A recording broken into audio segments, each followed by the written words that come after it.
you probably noticed I don't feel about that war the way we were told we were supposed to feel about that war, the way we were ordered and instructed by the United States government to feel about that war. You see, I tell you, my mind doesn't work that way. I got this real moron thing I do. It's called thinking. And I'm not a very good American because I like to form my own opinions. I don't just roll over when I'm told to. Sad to say, most Americans just roll over on command. Not me.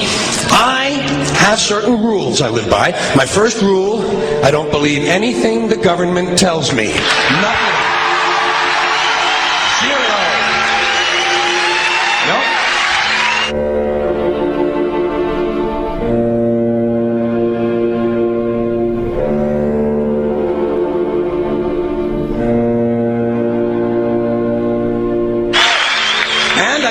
Very seriously the media or the press in this country, who in the case of the Persian Gulf War were nothing more than unpaid employees of the Department of Defense, and who most of the time function as kind of an unofficial public relations agency for the United States government.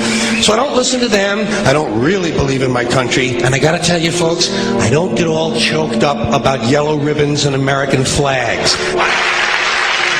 Now, to balance the scale, I'd like to talk about some things that bring us together. Things that point out our similarities instead of our differences. Because that's all you ever hear about in this country is our differences. That's all the media and the politicians are ever talking about, the things that separate us, things that make us different from one another. That's the way the ruling class operates in any society. They try to divide the rest of the people. They keep the lower and the middle classes fighting with each other so that they, the rich, can run off with all the fucking money. Fairly simple thing happens to work. You know, anything different, that's what they're going to talk about. Race, religion, ethnic and national background, jobs, income, education, social status, sexuality, anything you can do, keep us fighting with each other so that they can keep going to the bank. You know how I describe the economic and social classes in this country? The upper class keeps all of the money, pays none of the taxes. The middle class pays all of the taxes, does all of the work. The poor are there just to scare the shit out of the middle class. Keep them showing up at those jobs. Politicians know that word. They use it on you. Politicians have traditionally hidden behind three things: the flag, the Bible, and children. No child left behind. No child left behind. Oh, really? Well, it wasn't long ago you were talking about giving kids a head start. Head start? Left behind? Someone's losing fucking ground here. But there's a reason. There's a reason. There's a reason for this. There's a reason education sucks, and it's the same reason that it will never, ever, ever be fixed. It's never going to get any better. Don't look for it. Be happy with what you got. Because the owners of this country don't want that. I'm talking about the real owners now. The big, the wealthy, the real owners, the big wealthy business interests that control things and make all the important decisions. Forget the politicians. They're irrelevant. The politicians are put there to give you the idea that you have freedom of choice. You don't. You have no choice. You have owners. They own you. They own everything. They own all the important land. They own and control the corporations. They've long since bought and paid for the Senate, the Congress, the state houses, the city halls. They got the judges in their back pockets. And they own all the big media news, all the big media companies, so they control just about all of the news and information you get to hear. They got you by the balls. They spend billions of dollars every year lobbying to get what they want.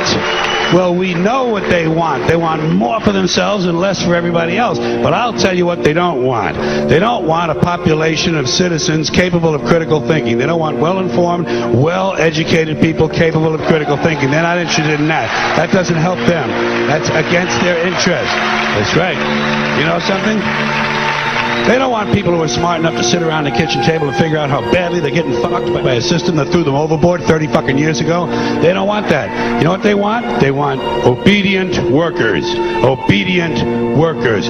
People who are just smart enough to run the machines and do the paperwork, and just dumb enough to passively accept all these increasingly shittier jobs with the lower pay, the longer hours, the reduced benefits, the end of overtime, and the vanishing pension that disappears the minute you go to collect it. And now they're coming for your Social Social Security money. They want your fucking retirement money. They want it back so they can give it to their criminal friends on Wall Street. And you know something? They'll get it. They'll get it all from you sooner or later because they own this fucking place. It's a big club, and you ain't in it. You and I are not in the big club.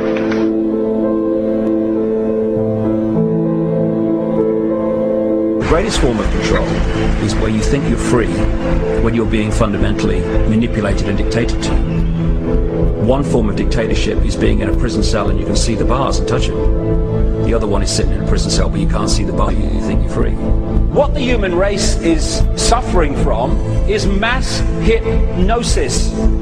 We are being hypnotized by people like this. Newsreaders, politicians, teachers, lecturers. We are in a country and in a world that is being run by unbelievably sick people. The chasm between what we're told is going on and what is really going on is absolutely enormous. The greatest hypnotist on planet Earth is a oblong box in the corner of the room. It is constantly telling us what to believe is real.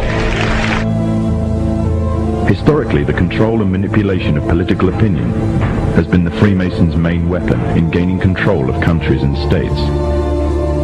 Once in control of the rulers and politicians of a country, laws and political structures could be changed in accordance with their agenda.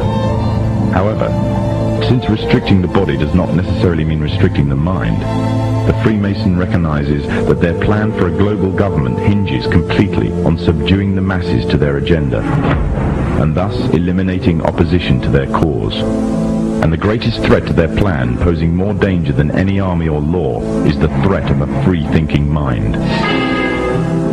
In order to eliminate this threat and to achieve their objective, the Masons have set about the boldest plan ever devised: the complete control of every aspect of human life, your life.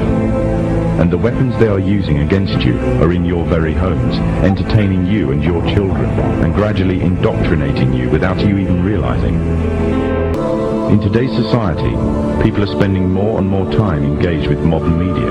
Television, cinema, computer games, the internet, popular fiction and popular music are an integral part of our lives. Yet these provide a vast expanse on information, which you are taking either consciously or subconsciously into your mind.